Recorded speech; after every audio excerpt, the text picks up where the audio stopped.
Listas de nomes, genealogias. Para muitos, ao abrir a Bíblia, essas são as partes que pulamos. Linha após linha, de fulano gerou cicrano, nomes difíceis de pronunciar, conexões que parecem perdidas no tempo, soam como um registro antigo e empoeirado, talvez importante para os estudiosos, mas relevante para nós, impactante, chocante.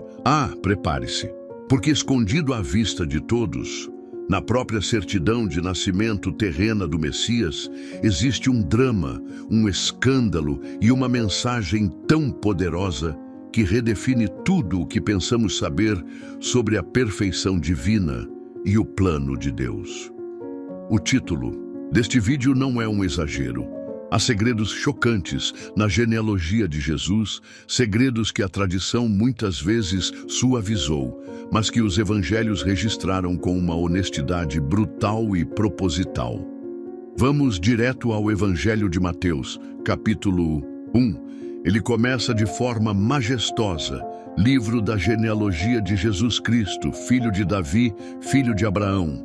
A intenção é clara: estabelecer a linhagem real e messiânica de Jesus. Abraão, o pai da fé. Davi, o maior rei de Israel. Tudo conforme o esperado. Segue-se a lista. Abraão gerou Isaque. Isaque gerou Jacó. Nomes patriarcais, pilares da história judaica. Mas então, quase que discretamente, algo absurdamente fora do padrão acontece. Versículo 3. Judá gerou de Tamar a Perez e a Zerá. Espere um pouco. De Tamar? Por que mencionar a mãe? Genealogias judaicas eram patrilineares. A linhagem vinha pelo pai. Era extremamente raro, quase inédito, incluir o nome de uma mulher, a menos que houvesse uma razão muito específica e inescapável, como uma herança vinda por ela ou uma situação de casamento levirato complexa. Mas aqui, Mateus não apenas menciona uma mulher, ele menciona Tamar. E a história de Tamar, registrada em Gênesis 38, está longe de ser um conto de fadas moralizante. É uma história de engano, desespero, injustiça e um ato que, para os padrões da época e talvez até para os nossos, era profundamente escandaloso. Tamar, nora de Judá, foi injustiçada. Viúva 2 vezes dos filhos de Judá, ela tinha o direito, pela lei do levirato, de ter um filho com o próximo irmão, Selá, para dar continuidade ao nome do falecido. Mas Judá, temendo que Selá também morresse, negou-lhe esse direito, deixando-a em um limbo social e sem futuro. O que Tamar fez? Desesperada e determinada a clamar por justiça e pela linhagem que lhe era devida, ela se disfarçou de prostituta, enganou o próprio sogro, Judá, e concebeu gêmeos dele, Perez e Zerá. Quando sua gravidez foi descoberta, Judá, sem saber que ele era o pai, ordenou que ela fosse queimada viva por prostituição. Foi só então que Tamar revelou a prova: o selo, o cordão e o cajado de Judá, expondo a hipocrisia dele e garantindo seu lugar e o de seus filhos na história. Chocante? Com certeza. E Mateus coloca o nome dela ali, logo no início da linhagem do Messias. Não tenta esconder, não tenta justificar, apenas registra: Judá gerou de Tamar. Por quê? Por que começar a linhagem do Salvador com uma história tão carregada de complexidade moral, engano e desespero? Segure essa pergunta, porque a surpresa não para por aí. Avançamos apenas 2 gerações. Versículo 5. Salmão gerou de Raabe a Boaz. De novo, outra mulher mencionada pelo nome. E não uma mulher qualquer. Raabe. Quem era Raabe? A resposta está no livro de Josué. Raabe era uma prostituta que vivia nas muralhas de Jericó, uma cidade pagã destinada à destruição pelos israelitas. Quando os espiões israelitas entraram secretamente em Jericó, foi na casa de Raabe, a prostituta, que eles se esconderam. Ela arriscou a própria vida, mentindo para os guardas de sua cidade para proteger aqueles homens. Por quê? porque ela ouviu falar do poder do Deus de Israel e depositou sua fé nele, mesmo sendo uma estrangeira, uma cananeia e exercendo uma profissão marginalizada. Em troca de sua ajuda e de sua confissão de fé, os espiões prometeram poupar Raabe e sua família quando a cidade fosse invadida. Ela marcou sua janela com um cordão escarlate, um símbolo poderoso de proteção e fé em meio à destruição iminente. Raabe não só foi salva, como também se casou com Salmão, um israelita, e se tornou parte do povo de Deus, entrando na linhagem que levaria ao rei Davi e, finalmente, a Jesus.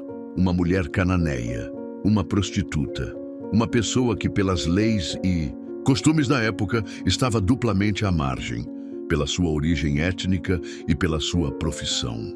E ainda assim, Mateus a destaca. Salmão gerou de Raabe. Não uma princesa, não uma matriarca de linhagem impecável.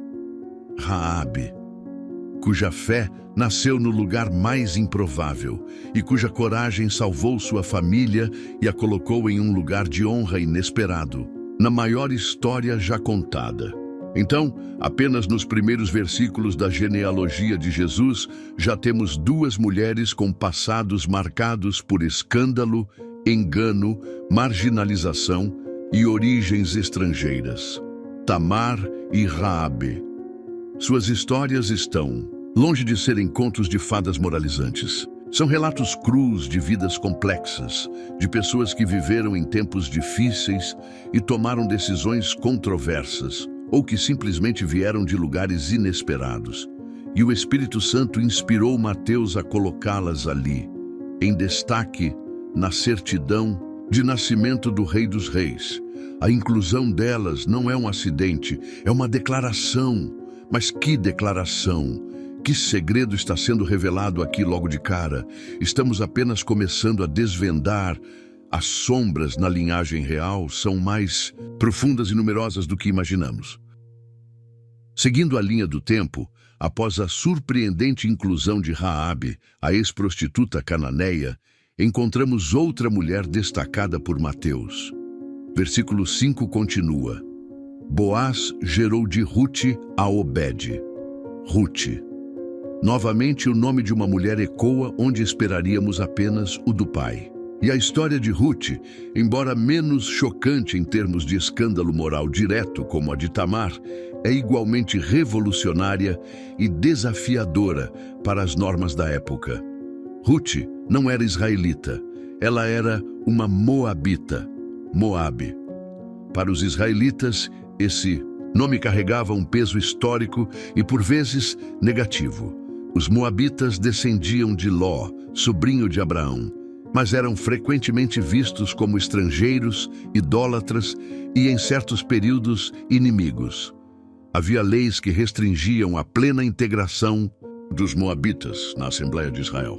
E, no entanto, aqui está Rute, a moabita firmemente plantada na árvore genealógica do Rei dos Reis. Sua história é uma das mais belas narrativas de lealdade, amor e redenção encontradas na Bíblia. Viúva, pobre e estrangeira em uma terra estranha, ela se recusou a abandonar sua sogra, também viúva, Noemi. Suas palavras famosas ecoam através dos séculos. Aonde quer que fores, irei eu. E onde quer que pousares, ali pousarei eu. O teu povo será o meu povo e o teu Deus, o meu Deus. Rute 1,16. A fé de Rute no Deus de Israel, sua devoção a Noemi e sua dignidade ao trabalhar nos campos para sustentar a si mesma e a sogra, chamaram a atenção de Boaz, um parente rico e respeitado. Seguindo os conselhos de Noemi e as leis de resgate, o Goel, Rute tomou a iniciativa ousada e potencialmente mal interpretada de se apresentar a Boaz à noite, na eira, pedindo que ele cumprisse seu papel de resgatador, casando-se com ela para preservar a linhagem de sua família falecida. Boaz, reconhecendo sua virtude e agindo com integridade, aceitou o pedido e redimiu Rute e a herança de Noemi. Desse casamento nasceu Obed, que seria o avô do grande rei Davi. Então, some Rute à lista. Uma estrangeira de um povo muitas vezes desprezado, uma viúva sem filhos que parecia destinada ao esquecimento, mas cuja lealdade inabalável e fé a inseriram diretamente na linhagem messiânica. Mateus, ao incluí-la, não está apenas registrando um fato, está sublinhando um padrão que começa a emergir. Deus age de maneiras inesperadas, escolhendo aqueles que o mundo marginaliza, seja por seu passado, sua origem ou sua condição social. Tamar, a enganadora justa; Raabe, a prostituta fiel; Rute, a estrangeira leal. 3 mulheres, 3 histórias improváveis. Mas a genealogia de Mateus guarda o maior choque para quase o final de sua lista pré-exílio, do versículo 6. Chegamos ao auge da realeza israelita. Jessé gerou ao rei Davi. Davi, o pastor que se tornou rei, o matador de gigantes, o homem segundo o coração de Deus. A linhagem parece atingir seu ápice de glória. Mas a frase seguinte é uma bomba textual, um escândalo encapsulado em poucas palavras. E o rei Davi gerou a Salomão, da que fora mulher de Urias. Mateus nem sequer menciona o nome dela aqui. Ele a identifica pelo seu relacionamento com o homem que Davi traiu e assassinou. Quem era a que fora mulher de Urias? Seu nome era Batseba. E a história de como ela veio a gerar Salomão com Davi é uma das passagens mais sombrias e perturbadoras de todo o Antigo Testamento, registrada sem rodeios em 2 Samuel 11 e 12. Davi, no auge de seu poder, em um momento de ócio enquanto seus exércitos lutavam, viu Batseba se banhando. Cobiçou-a, mandou chamá-la e cometeu adultério com ela, mesmo sabendo que era esposa de Urias, o heteu, um de seus soldados mais leais que estava na linha de frente da batalha. Batseba engravidou. Desesperado para encobrir seu pecado, Davi primeiro tentou enganar Urias, trazendo-o de volta da guerra para que ele dormisse com sua esposa e a gravidez parecesse legítima. Mas Urias, em sua lealdade e honra, recusou-se a ter conforto enquanto seus companheiros sofriam na batalha. Frustrado, Davi então arquitetou a morte de Urias, enviando-o para a parte mais perigosa do combate com ordens secretas, para que os outros soldados recuassem, deixando-o para morrer nas mãos do inimigo. E assim aconteceu. Após um breve luto, Davi tomou Batseba como sua esposa. Um rei, segundo o coração de Deus, havia cometido adultério e assassinato para satisfazer sua luxúria e encobrir seu crime. O profeta Natã, enviado por Deus, confrontou Davi com uma parábola poderosa, expondo seu pecado de forma devastadora. Davi se arrependeu amargamente e Deus o perdoou, mas as consequências foram terríveis e duradouras, incluindo a morte do primeiro filho nascido dessa união adúltera. Salomão, o filho que sucederia Davi no trono e construiria o templo, nasceu depois dessa mesma união, agora legitimada pelo casamento, mas para sempre marcada pela sombra do pecado original.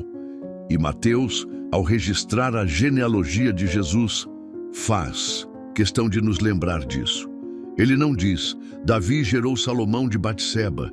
Ele diz, da que fora mulher de Urias, apontando diretamente para a ferida, para o escândalo, para a traição e o assassinato que mancharam o reinado do maior rei de Israel, Tamar, Raabe, Rute e agora Batseba, identificada por sua conexão com a vítima de Davi. 4 mulheres, ou melhor, 4 histórias, inseridas de forma proeminente na linhagem do Messias. Histórias de engano, prostituição, origem estrangeira, adultério e assassinato. Por quê? Porque Mateus, sob a inspiração divina, escolheu destacar justamente esses momentos de fratura, de escândalo, de humanidade falha e de graça inesperada no caminho até Jesus? O que isso nos diz sobre Deus? O que isso nos diz sobre a salvação que Jesus veio trazer? O padrão é Inegável, o choque é real. E a resposta para esse porquê é talvez o maior segredo escondido nesta lista de nomes. A presença dessas 4 histórias na genealogia de Mateus não é um acidente nem um descuido. É uma declaração teológica poderosa, uma assinatura divina deixada no registro humano mais importante da história. Longe de querer apresentar uma linhagem pura e sem máculas, como talvez uma propaganda real humana tentasse fazer, Mateus, sob inspiração divina, faz exatamente o oposto. Ele ilumina as fraturas, os desvios, as escolhas inesperadas, e ao fazer isso, ele nos revela verdades fundamentais sobre o próprio Deus e sobre a natureza da salvação que Jesus veio trazer. Vamos desvendar algumas dessas razões profundas. A primeira, e talvez a mais impactante, é a demonstração da soberana graça de Deus. Pense nisso. A história humana está repleta de tentativas de esconder o passado vergonhoso, de maquiar a realidade, de apresentar uma fachada de perfeição. Mas Deus não opera assim.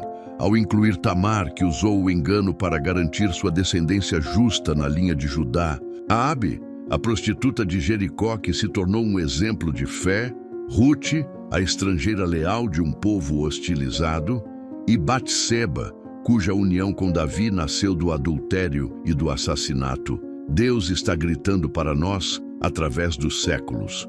Eu trabalho através da bagunça humana. Minha graça é maior que o pecado. Meus planos não são frustrados pela falha humana. Ele não precisou de ancestrais perfeitos para trazer ao mundo o Salvador perfeito. Pelo contrário, ele escolheu uma linhagem que reflete a própria condição humana que Jesus veio redimir, marcada por pecado, por escolhas duvidosas, por dor e por escândalo. Mas em cada uma dessas histórias, vemos também a mão de Deus agindo. A fé de Raabe a salvou da destruição.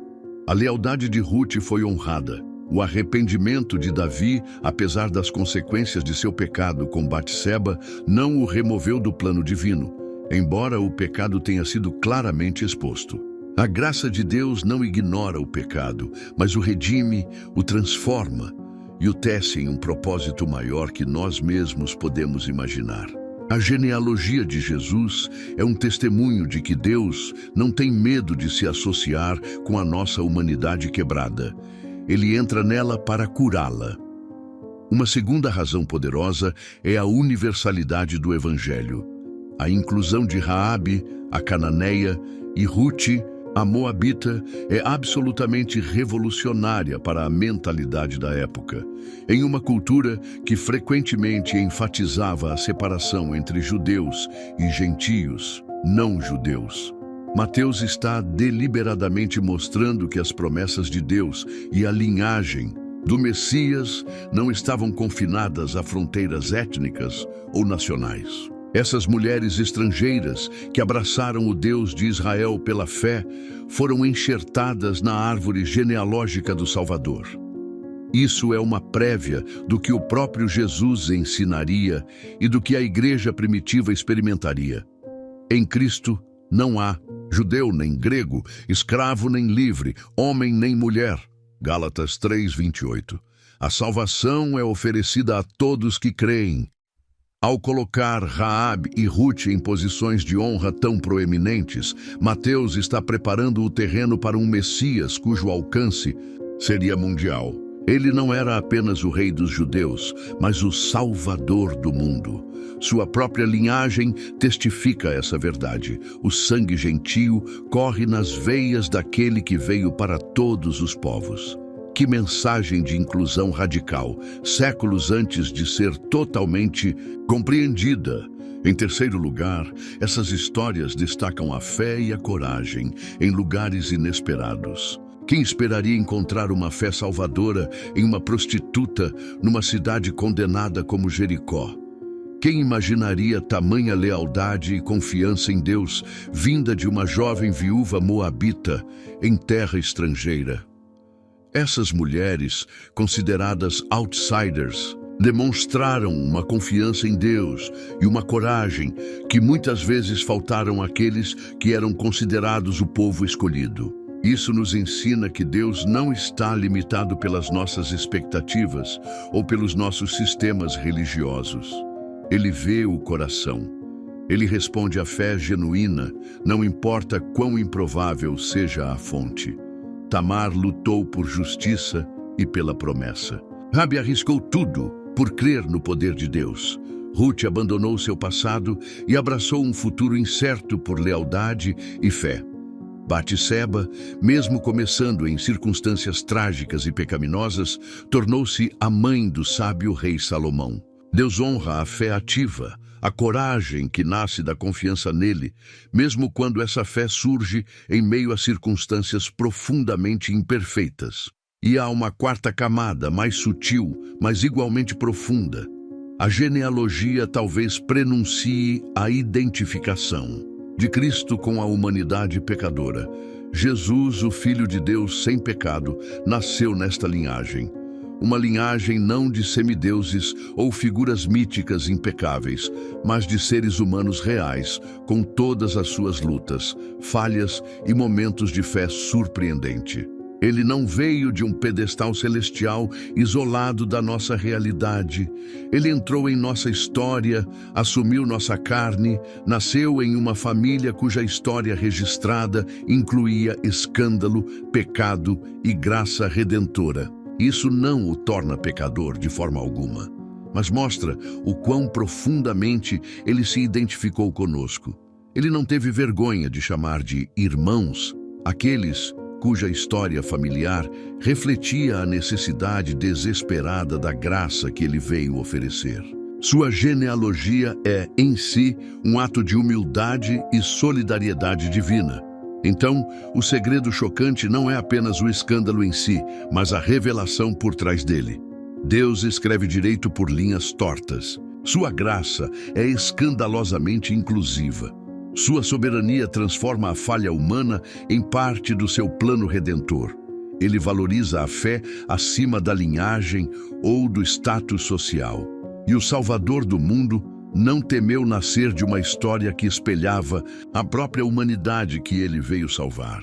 A genealogia de Jesus não é uma lista de heróis perfeitos, mas um testemunho do poder de Deus em usar pessoas imperfeitas para cumprir suas promessas perfeitas. É a prova de que ninguém está fora do alcance da sua graça transformadora. Nos blocos anteriores, desvendamos um padrão chocante na genealogia de Jesus, segundo Mateus. A inclusão deliberada de histórias marcadas por escândalo, origens estrangeiras e profunda falibilidade humana. Vimos como Tamar, Raabe, Ruth e Batseba, através da menção a Urias, não foram acidentes históricos, mas escolhas teológicas que revelam a soberana graça de Deus, a universalidade do Evangelho e a valorização da fé acima de qualquer pedigree. Mas o que tudo isso significa para nós hoje? Qual o reflexo dessa antiga lista de nomes em nossas próprias vidas, lutas e esperanças? A verdade é que essa genealogia funciona como um poderoso espelho. Ao vermos Deus tecendo seu plano redentor através de vidas tão complexas e, francamente, bagunçadas, somos confrontados com uma realidade libertadora. Deus não exige perfeição para nos usar. Ele não espera que tenhamos uma ficha limpa para nos incluir em sua história. Quantas vezes nos sentimos desqualificados por causa dos nossos erros passados? Quantas vezes achamos que nossa origem, nossa família, nossos fracassos nos colocam fora do alcance do propósito divino? A linhagem de Jesus grita o contrário.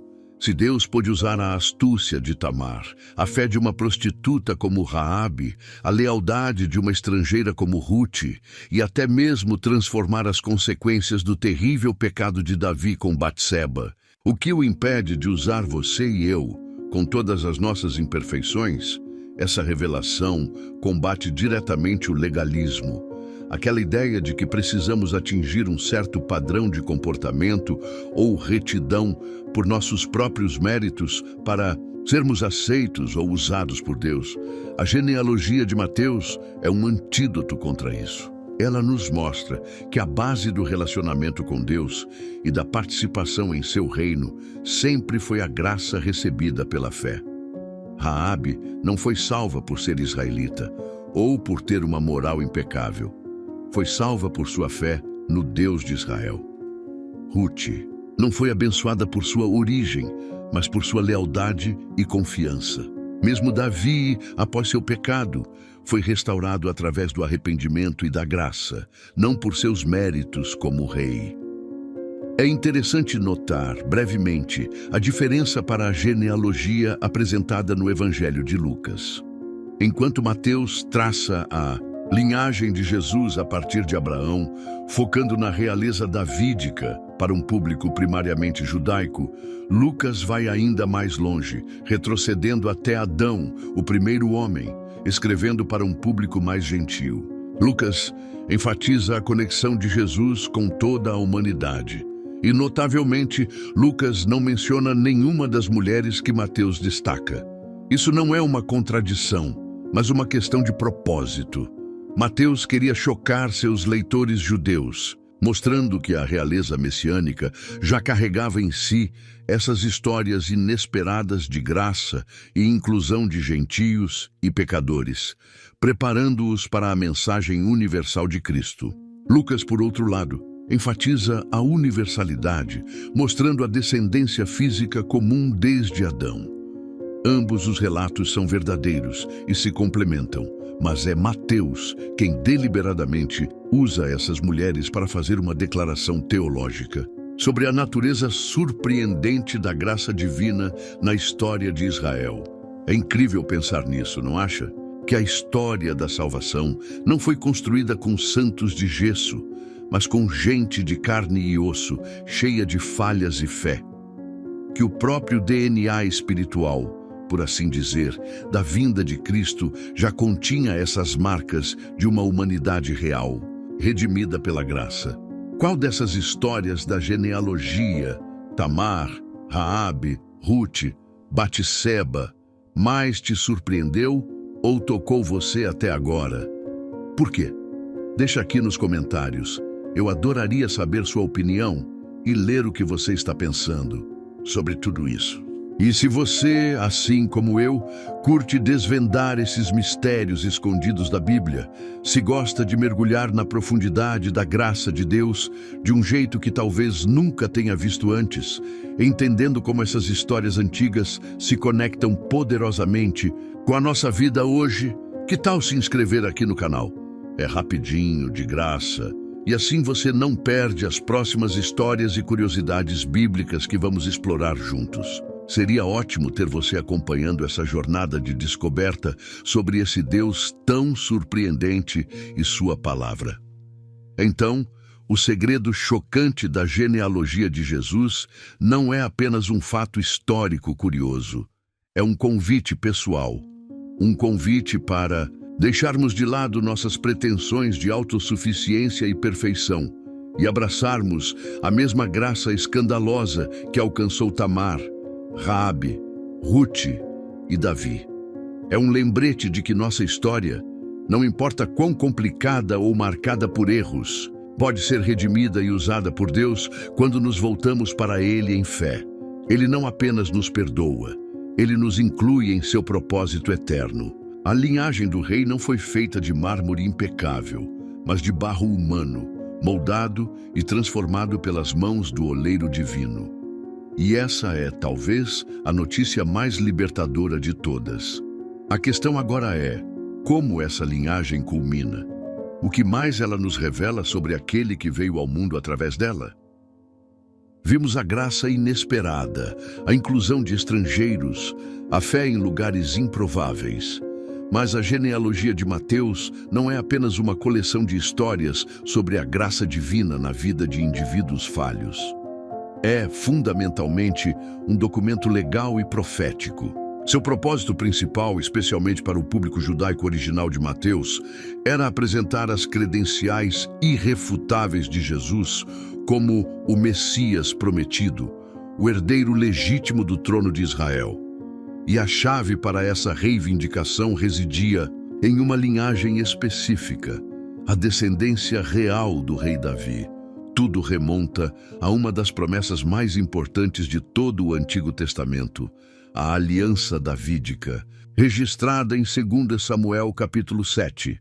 Deus, falando através do profeta Natã, faz uma promessa solene a Davi. Ele não apenas estabeleceria o reino de Davi, mas garantiria que sua descendência se sentasse no trono para sempre. A tua casa e o teu reino serão firmados para sempre diante de ti. Teu trono será estabelecido para sempre. 2 Samuel 7:16. Essa promessa se tornou a espinha dorsal da esperança messiânica judaica. O Messias, o ungido que viria para redimir Israel e reinar com justiça, tinha que ser um filho de Davi. Não era opcional. Era um requisito fundamental. É por isso que Mateus começa sua genealogia de forma tão enfática. Livro da genealogia de Jesus Cristo, filho de Davi, filho de Abraão. Ele coloca a reivindicação davídica logo na frente. E toda a lista que se segue, com suas voltas e reviravoltas, seus escândalos e suas surpresas, serve para traçar meticulosamente essa linhagem real desde Abraão, passando por Judá, a Nisatun, quem Jacó profetizou que o cetro não se arredaria. Gênesis 49:10, e culminando em Davi até chegar a José, o pai legal de Jesus. E aqui, a inclusão daquelas histórias chocantes que analisamos ganha uma nova camada de significado. Longe de invalidar a linhagem real, elas demonstram a incrível fidelidade de Deus em preservar essa linhagem, apesar das falhas humanas. Pense no pecado de Davi com Batseba. Foi uma mancha terrível em seu reinado e teve consequências devastadoras. Poderia ter sido o fim da promessa? Não, Deus, em sua graça e soberania, manteve sua aliança. Salomão nasceu dessa união, e a linhagem real continuou através dele. Deus não permitiu que o pecado humano, por mais grave que fosse, anulasse sua promessa eterna a Davi. Os profetas posteriores continuaram a apontar para essa linhagem. Isaías profetizou: porque um menino nos nasceu, um filho se nos deu, e o governo estará sobre os seus ombros, para que se aumente o seu governo e venha paz sem fim sobre o trono de Davi e sobre o seu reino. Isaías 9:6-7. Ele também falou de um rebento que sairia do tronco de Jessé, pai de Davi. Isaías 11:1. Jeremias ecoou a promessa: eis que vem dias, diz o Senhor, em que levantarei a Davi um renovo justo, e rei que reinará e agirá sabiamente, e executará o juízo e a justiça na terra. Jeremias 23:5. Geração após geração, a esperança era mantida viva, um descendente de Davi viria. A genealogia de Mateus é a prova documental de que Jesus era aquele a quem essas profecias apontavam. Ele não era apenas um mestre sábio ou um profeta poderoso. Ele tinha o direito legal e profético ao trono de Davi. Mesmo o exílio na Babilônia, que pareceu interromper a monarquia, não quebrou a linhagem que Mateus cuidadosamente registra. Deus preservou a semente real através dos tempos difíceis. Alguns estudiosos apontam até para a estrutura que Mateus usa: 3 conjuntos de 14 gerações. Abraão a Davi, Davi ao exílio, exílio a Cristo. Embora haja debate sobre a contagem exata e se alguns nomes foram omitidos para criar essa simetria, uma prática comum em genealogias antigas, o número 14 pode ser significativo. Em hebraico, as letras do nome Davi, Dalet, Vav, Dalet, somam 14, 4, 6, Bras 4. Ao estruturar sua genealogia em torno desse número, Mateus poderia estar sutilmente enfatizando mais uma vez a identidade de Jesus como o filho de Davi prometido. é mais uma pista do cuidado e da intenção divina por trás dessa lista. Portanto, as sombras na genealogia, Tamar, Raabe, Ruth, Batseba, não diminuem o brilho da linhagem real. Elas o realçam de uma maneira inesperada. Mostram que a realeza messiânica não dependia da perfeição humana, mas da fidelidade divina. Deus cumpriu sua promessa a Davi através de pessoas reais, com histórias reais, incluindo aquelas que a sociedade marginalizava ou condenava. Ele manteve o fio de ouro da promessa real intacto, passando por gerações de pecado, exílio e obscuridade, até o momento divinamente apontado para a chegada do rei. Quando os magos do Oriente chegaram a Jerusalém perguntando: "Onde está aquele que é nascido rei dos judeus?" Mateus 2:2, eles estavam buscando o cumprimento dessa longa espera, dessa promessa antiga. E a genealogia de Mateus fornece a resposta. Aquele que nasceu em Belém, filho de Maria, legalmente filho de José, era de fato o herdeiro legítimo do trono de Davi. Sua certidão de nascimento não era apenas uma lista de nomes, era a prova do cumprimento da profecia, o selo da fidelidade de Deus à sua aliança. A linhagem, com toda a sua complexidade humana, apontava inegavelmente para ele. A genealogia de Mateus avança, meticulosamente traçando a linhagem real de Davi, passando por reis justos e reis ímpios, atravessando o trauma do exílio babilônico, até chegar a figuras menos conhecidas, homens comuns que carregavam em si a semente da promessa. O fio de ouro da aliança davídica persiste, chegando finalmente a um carpinteiro justo em Nazaré. Versículo 16. E Jacó gerou a José. Até aqui, o padrão se mantém firme. Fulano gerou Cicrano. Pai gerando. Filho, a cadeia biológica e legal da descendência. Mas então, na frase seguinte, Mateus quebra o padrão de forma abrupta e intencional. O texto não diz, e José gerou a Jesus. Preste muita atenção à precisão das palavras inspiradas. Jacó gerou a José, marido de Maria, da qual nasceu Jesus, que se chama o Cristo. Percebe a diferença? José não gerou Jesus. Jesus nasceu de Maria. José é identificado como o marido de Maria, estabelecendo a conexão legal, a linhagem davídica paterna aos olhos da sociedade e da lei. Mas a origem biológica, a fonte da vida de Jesus, é atribuída unicamente a Maria. Essa mudança sutil na linguagem é um trovão teológico. É o ponto onde a história humana, com toda a sua continuidade e suas falhas, é interceptada por uma intervenção divina direta e sem precedentes. Aqui entra em cena Maria. Embora a genealogia de Mateus siga a linha paterna, focada em José, para estabelecer o direito legal ao trono de Davi, é impossível ignorar o papel central e único de Maria neste momento culminante. Lucas, em seu evangelho, nos dá mais detalhes sobre ela. Uma jovem virgem, provavelmente também descendente de Davi.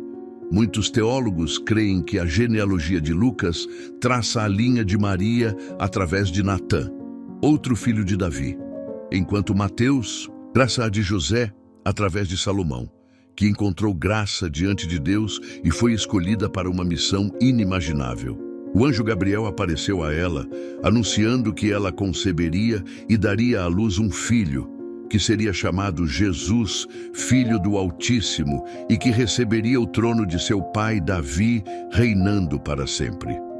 A pergunta de Maria ao anjo foi lógica e direta. Como se fará isto, visto que não conheço homem algum?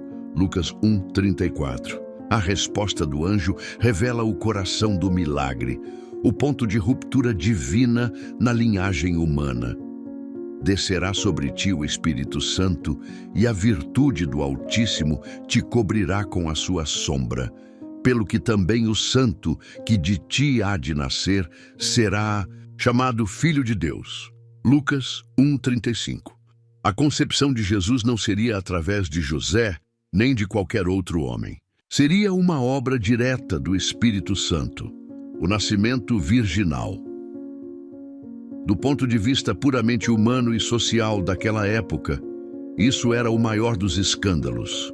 Uma jovem noiva grávida, antes de consumar o casamento, era motivo de vergonha, ostracismo e até punição severa. É aqui que a figura de José se torna crucial. Mateus nos diz que José, sendo um homem justo e não querendo expor Maria à humilhação pública, decidiu deixá-la secretamente.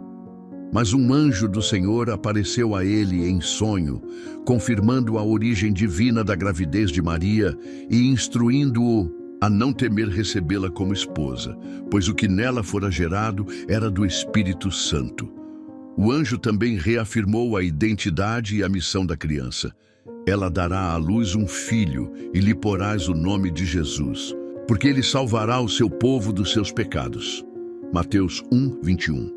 E Mateus conecta isso diretamente à profecia de Isaías 7,14. Eis que a virgem conceberá e dará à luz um filho, e chamá-lo-ão pelo nome de Emanuel, que traduzido é Deus conosco. A fé e a obediência de José foram fundamentais. Ele aceitou o escândalo pela fé. Ele protegeu Maria e Jesus. Ele deu a Jesus um lar, um nome e, crucialmente, a conexão legal com a linhagem de Davi.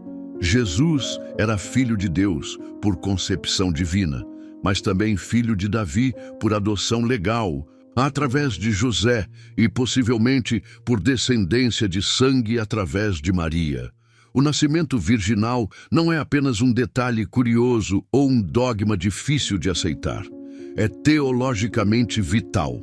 Ele significa a divindade de Jesus. Ele não era apenas mais um homem na longa linhagem. Ele era Deus entrando na história humana, o Verbo que se fez carne, João 1,14. Sua origem não era apenas terrena, sua natureza sem pecado. Sendo concebido pelo Espírito Santo, Jesus nasceu sem a natureza pecaminosa herdada que marca toda a descendência de Adão. Ele era o segundo Adão, o início de uma nova humanidade. Isso era essencial para que ele pudesse ser o sacrifício perfeito pelos nossos pecados, o cumprimento da profecia. Como Mateus aponta, cumpriu a profecia específica de Isaías sobre a virgem que conceberia. A soberania de Deus mostra que Deus não está limitado pelas leis naturais ou pela continuidade humana. Ele pode intervir milagrosamente para cumprir seus propósitos redentores. Narrador. Portanto, o maior segredo chocante da genealogia não é o pecado ou o escândalo humano que Deus redimiu ao longo do caminho, mas o próprio clímax para o qual tudo apontava.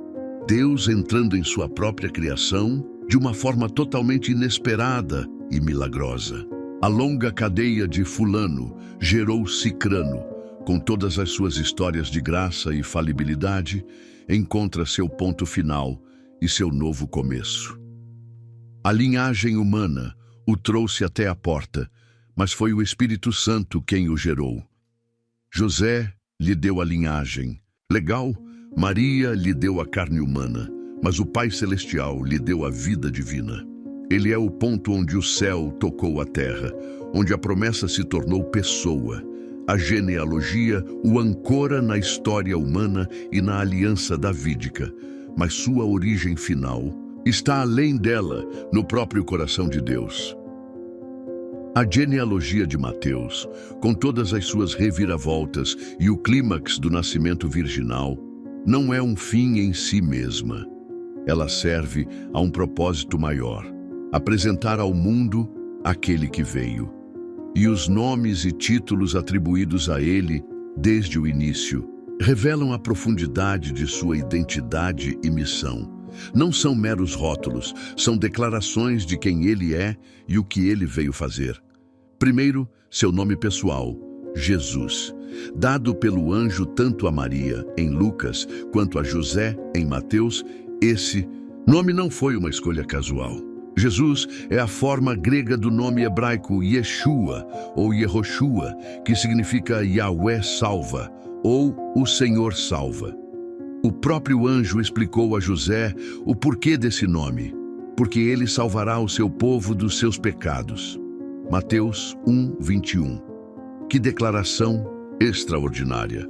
Muitos judeus da época esperavam um Messias que os salvasse politicamente, que os libertasse do jugo romano e restaurasse a glória terrena de Israel. Mas o anjo redefine a missão salvadora. A libertação mais profunda e necessária não era de Roma, mas do pecado, a raiz de toda a alienação, sofrimento e morte. O nome Jesus encapsula sua missão primordial. Ele é o Salvador enviado. É por Deus para lidar com o problema fundamental da humanidade. Segundo, seu título oficial, Cristo. Frequentemente usado quase como um sobrenome, Cristo não é um nome, mas um título. É a tradução grega da palavra hebraica Mashiach, Messias, que significa ungido. No Antigo Testamento, reis, sacerdotes e ocasionalmente profetas eram ungidos com óleo como sinal de que foram separados e capacitados por Deus para uma função específica. Davi, o grande rei, era o ungido do Senhor. Ao chamar Jesus de o Cristo, Mateus e os outros escritores do Novo Testamento estão declarando que ele é o ungido definitivo. Ele é o rei prometido da linhagem de Davi, cuja genealogia Mateus acabou de traçar. Ele é o sumo sacerdote perfeito, que não apenas oferece sacrifícios, mas é ele mesmo o sacrifício, como veremos mais tarde. E ele é o profeta supremo, a própria palavra de Deus feita carne. A genealogia estabeleceu seu direito legal ao trono. O título Cristo proclama sua função real, sacerdotal e profética como ungido de Deus. Terceiro, seu nome profético e descritivo, Emanuel, citado por Mateus diretamente da profecia de Isaías. Emanuel significa Deus conosco. Talvez nenhum outro nome capture de forma tão concisa e poderosa a implicação mais radical do nascimento virginal e da identidade de Jesus. O Deus infinito, transcendente, criador do universo, não permaneceu distante. Ele veio para estar conosco, não apenas nos visitar ou enviar mensagens, mas para habitar entre nós, compartilhar nossa existência humana, experimentar nossas alegrias e tristezas, caminhar em nossa poeira. João, em seu evangelho, expressa a mesma verdade de forma diferente. E o Verbo, a palavra divina, o próprio Deus em sua expressão, se fez carne e habitou literalmente, armou sua tenda entre nós. E vimos a sua glória, como a glória do unigênito do Pai, cheio de graça e de verdade. João 1:14. Jesus é a presença pessoal de Deus na terra. Olhar para ele é ver Deus. Ouvir suas palavras é ouvir Deus. Conhecê-lo é conhecer Deus. Esses três nomes, Jesus, Salvador, Cristo, ungido, Rei, Emanuel, Deus conosco, convergem para revelar uma identidade única na história. Jesus é plenamente Deus e plenamente homem. Não 50% um e 50% outro, mas 100% divino e 100% humano. Duas naturezas unidas em uma só pessoa, sem mistura, confusão ou separação. Sua genealogia terrena, culminando em Maria e na adoção por José, ancora sua humanidade real. Sua concepção, pelo Espírito Santo, atesta sua divindade. Ele precisava ser humano para poder nos representar, viver a vida perfeita que não conseguimos viver e morrer em nosso lugar, como nosso substituto. Ele precisava ser divino para que sua vida sem pecado tivesse valor infinito, para que sua morte pudesse pagar a dívida de toda a humanidade e para que ele pudesse ressuscitar dentre os mortos, vencendo o pecado e a morte de uma vez por todas. Esta identidade única o qualificou para sua missão única. Como Salvador, ele oferece perdão e reconciliação com Deus. Como Cristo, ele estabelece seu reino eterno de justiça e paz. Como Emanuel, ele nos assegura que nunca estamos sozinhos, que Deus veio ao nosso encontro em nossa necessidade.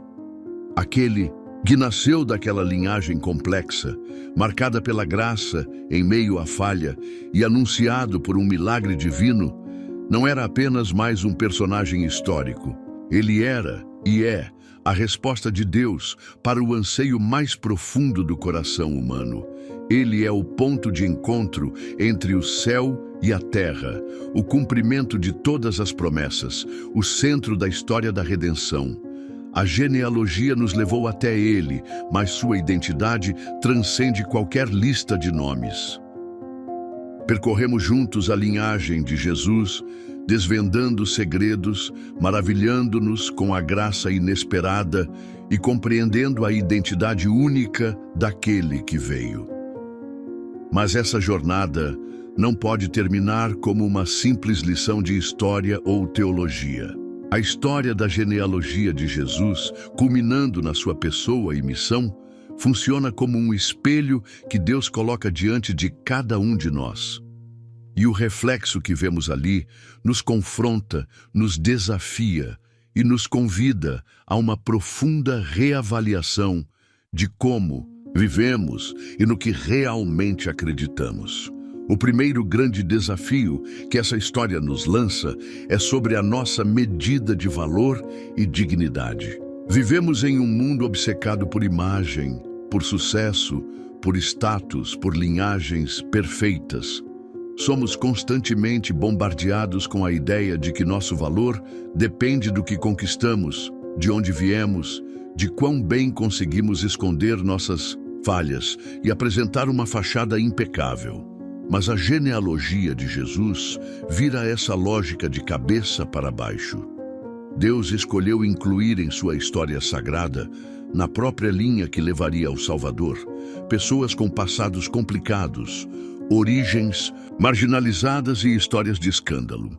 Tamar, Raabe, Rute, Batseba, elas não foram escolhidas por seus currículos perfeitos. Foram incluídas pela graça soberana de Deus e, em muitos casos, por sua fé surpreendente em meio a circunstâncias imperfeitas. O que isso diz a você hoje? Onde você tem buscado seu senso de valor? No seu trabalho, na sua família, na aprovação dos outros, nos seus próprios esforços para ser bom o suficiente? A genealogia de Jesus nos desafia a abandonar essas medidas humanas falíveis e a encontrar nosso verdadeiro valor na graça de Deus, recebida pela fé naquele que não se envergonhou de ter ancestrais imperfeitos. Sua aceitação não depende do seu desempenho, depende da obra dele por você. Você se sente indigno por causa do seu passado? Lembre-se de Raabe. Você se sente limitado por sua origem? Lembre-se de Rute. Você carrega o peso de erros graves? Lembre-se de Davi e da graça que o alcançou, embora não sem consequências. A questão não é quão limpa é a sua história, mas se você está disposto a se entregar àquele que pode redimir qualquer história. O segundo desafio é um confronto direto ao nosso preconceito e espírito de julgamento. A inclusão deliberada de estrangeiras como Raabe, cananeia, e Rute, moabita, na linhagem do Messias judaico, foi um ato radical de Deus contra a exclusividade e o preconceito étnico e cultural. Da mesma forma, a inclusão de histórias moralmente complexas desafia nossa tendência de rapidamente categorizar e condenar aqueles cujo passado não se encaixa em nossos padrões. Quantas vezes olhamos para os outros com superioridade, baseados em sua nacionalidade, classe social, histórico de vida ou erros cometidos? A genealogia de Jesus nos chama a um padrão mais elevado, o da graça inclusiva de Deus.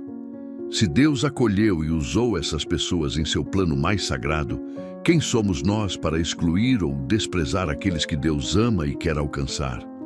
Somos chamados a refletir o coração de Deus, que vê além das aparências e oferece redenção a todos que se voltam para Ele. Em terceiro lugar, essa história é um poderoso chamado à humildade. A própria narrativa é sobre Deus escolhendo o humilde, o improvável, o marginalizado. E o clímax é o ato supremo de humildade. Emanuel, Deus conosco. O Criador do universo esvaziando-se, nascendo de uma virgem em uma manjedoura, numa linhagem humana marcada por falhas. Isso confronta nosso orgulho, nossa autossuficiência, nossa relutância em admitir nossa necessidade de um Salvador. Será que estamos dispostos a nos curvar diante desse Deus humilde? Estamos prontos para reconhecer que não podemos salvar a nós mesmos, que precisamos desesperadamente da graça oferecida em Jesus.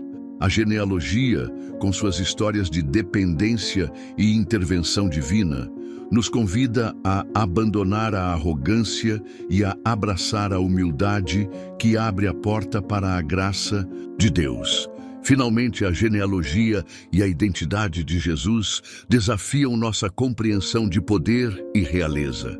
O mundo define poder em termos de domínio, controle, riqueza e força militar. Mas o rei que nasceu dessa linhagem veio para servir, não para ser servido. Sua coroa seria de espinhos antes de ser de glória. Seu trono, por um tempo, seria uma cruz.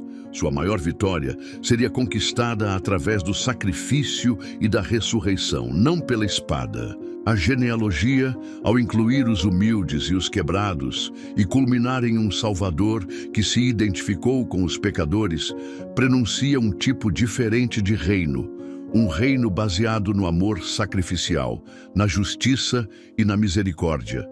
Isso nos desafia. Quais valores de reino estamos buscando em nossas próprias vidas?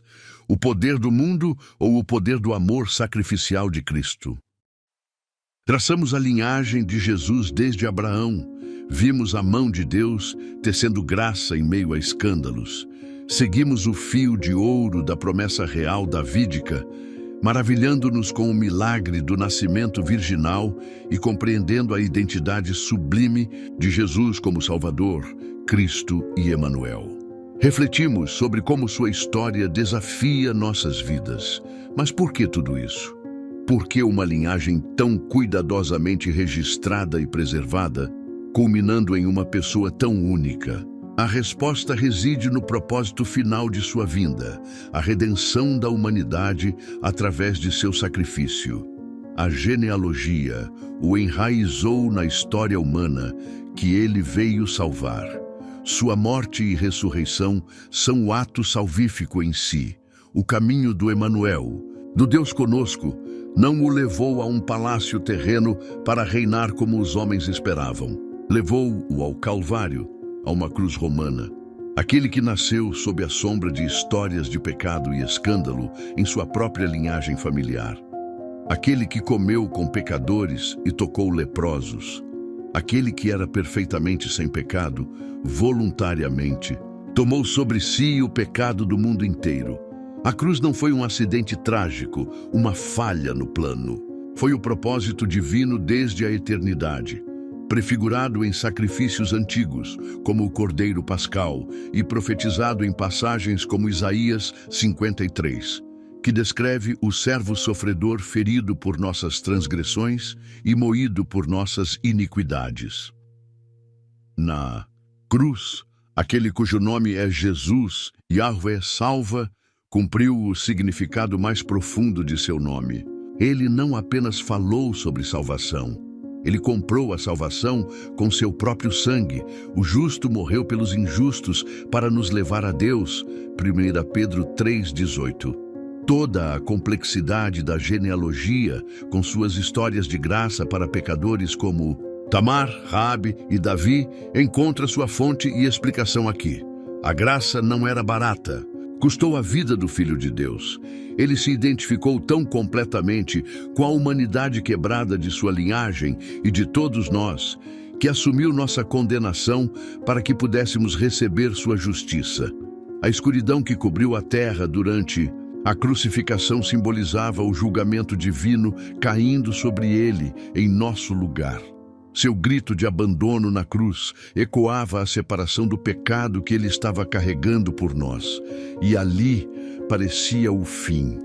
O Messias prometido, o herdeiro de Davi, morto como um criminoso comum, a esperança parecia ter morrido com ele. Seus seguidores se dispersaram, confusos e desolados. A linhagem real parecia ter chegado a um beco sem saída trágico. Mas a história estava longe de terminar. A genealogia traçou sua entrada na história humana. Sua morte pagou o preço pela redenção dessa história. Mas foi o que aconteceu 3 dias depois que mudou tudo para sempre. A ressurreição. No primeiro dia da semana, bem cedo, mulheres foram ao túmulo para ungir o corpo de Jesus, mas encontraram a pedra removida e o túmulo vazio. Anjos anunciaram a notícia mais revolucionária da história. Por que buscais o vivente entre os mortos? Não está aqui, mas ressuscitou. Lucas 24, 5, 6. Jesus apareceu vivo a seus discípulos, não como um fantasma, mas com um corpo glorificado, capaz de comer, ser tocado, mas também de atravessar paredes e aparecer e desaparecer. A ressurreição não foi apenas uma reanimação. Foi a vitória definitiva sobre os maiores inimigos da humanidade, o pecado e a morte. Validou tudo o que Jesus disse e fez. Provou que ele era quem afirmava ser, o Filho de Deus, o Cristo. Ninguém mais jamais conquistou a morte. Confirmou que seu sacrifício foi aceito pelo Pai. A dívida do pecado foi totalmente paga. Deus o ressuscitou, declarando sua justiça satisfeita. Inaugurou a nova criação. Assim como a morte entrou no mundo por Adão, a vida e a ressurreição vieram por Cristo, o segundo Adão. Ele é o primogênito dentre os mortos, o início de uma nova humanidade redimida. É a base da nossa esperança. Porque ele vive, nós também viveremos. Sua ressurreição garante a nossa própria ressurreição futura e a vida eterna com ele. Aquele rei nascido da linhagem de Davi reina, não apenas por direito de nascimento, mas por direito de conquista sobre a morte. O cordeiro que foi morto é também o leão da tribo de Judá, vitorioso e digno de toda honra e glória. A genealogia, com suas histórias de fragilidade humana e graça divina, encontra seu significado último na cruz e na tumba vazia. A graça oferecida aos ancestrais imperfeitos foi possível por causa deste sacrifício futuro. A promessa do reino eterno a Davi se cumpre nele, que agora vive e reina para sempre. O segredo chocante não é apenas o passado da linhagem, mas a vitória presente e futura conquistada por aquele que veio através dela. A redenção não é apenas uma teoria, é um fato histórico baseado na morte e ressurreição do Jesus Cristo. Nossa viagem pela genealogia de Jesus, conforme registrada por Mateus, chega ao fim. Começamos com o que parecia ser uma simples lista de nomes, muitas vezes ignorada, e descobrimos um universo de significado, drama e revelação divina. Vimos que as genealogias bíblicas, longe de serem áridas, são tapeçarias tecidas com os fios da história humana e da soberania divina. Recapitulando nossa descoberta dos segredos chocantes, desmistificamos a ideia de uma linhagem pura, encontrando figuras como Tamar, Raabe, Ruth e Batseba, através da menção a Urias, mulheres com passados complexos, origens estrangeiras e histórias marcadas por escândalo aos olhos humanos. Entendemos as razões teológicas por trás dessas inclusões. Deus demonstrando sua graça soberana que supera o pecado, sinalizando a universalidade do Evangelho que abraça judeus e gentios e valorizando a fé genuína acima de qualquer pedigree ou performance humana. Reconhecemos o propósito fundamental de Mateus, estabelecer inequivocamente as credenciais de Jesus como o Messias prometido, o filho de Davi, cumprindo séculos de profecias apesar das falhas humanas na linhagem, maravilhamo-nos com o clímax da intervenção divina, o nascimento virginal, onde a linha humana encontra a concepção pelo Espírito Santo, revelando Jesus como Emanuel, Deus conosco, plenamente divino e plenamente humano. Exploramos a riqueza de sua identidade como Jesus, Salvador do pecado, Cristo, o Rei ungido, e Emanuel, a presença de Deus entre nós. Fomos confrontados pessoalmente, desafiados a reavaliar nosso senso de valor, nossos preconceitos, nosso orgulho e nossa definição de poder à luz da graça radical e da humildade de Cristo.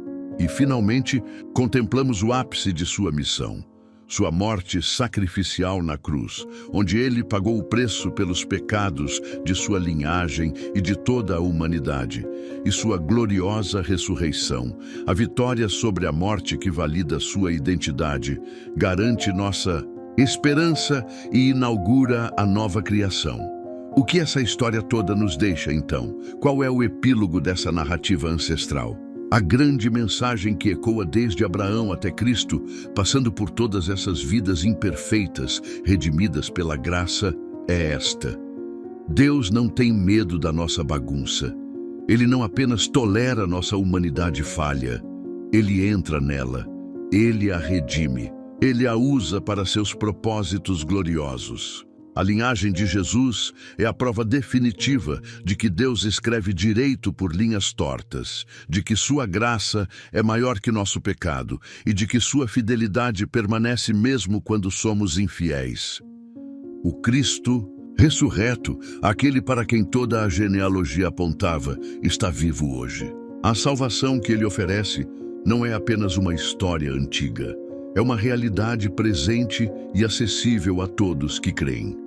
A mesma graça que alcançou uma prostituta cananeia, uma estrangeira moabita e um rei adúltero e assassino está disponível para nós agora.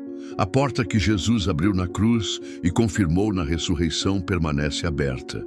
Ele é o fim da linha da velha humanidade marcada pelo pecado e o começo da linha da nova humanidade marcada pela graça e pela vida eterna.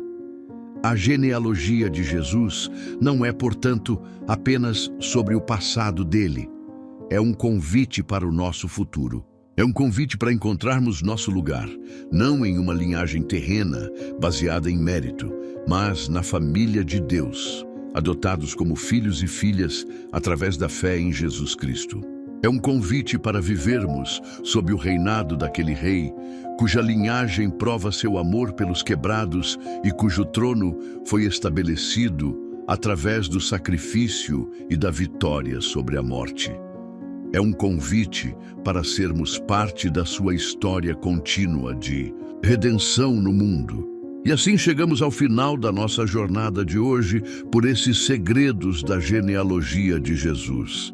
Muito obrigado a você que ficou comigo até aqui, explorando essas verdades profundas e, espero, surpreendentes. Se essa história tocou você de alguma forma, se te fez pensar ou sentir algo novo, deixe seu like aqui no vídeo. E eu realmente gostaria de saber, qual foi a parte que mais te impactou? Qual segredo você achou mais chocante ou revelador? Compartilhe aqui nos comentários. Sua interação é muito valiosa. Além disso, sobre quais outras curiosidades ou histórias bíblicas você gostaria que falássemos nos próximos vídeos? Há algum personagem, evento ou mistério que te intriga? Deixe suas sugestões nos comentários. Elas são muito importantes para criarmos conteúdos que realmente interessem a você e continuarmos descobrindo juntos as riquezas da Palavra de Deus. E claro, se você ainda não é inscrito e quer continuar descobrindo mais mistérios, mergulhando mais fundo na Palavra de Deus e sendo encorajado pela sua incrível graça, clique agora no botão de inscrever-se e ative o sininho de notificações. Assim, você não perde nada do que vem por aí. Seria uma alegria ter você fazendo parte desta comunidade de exploradores da Bíblia. Vamos continuar essa exploração juntos.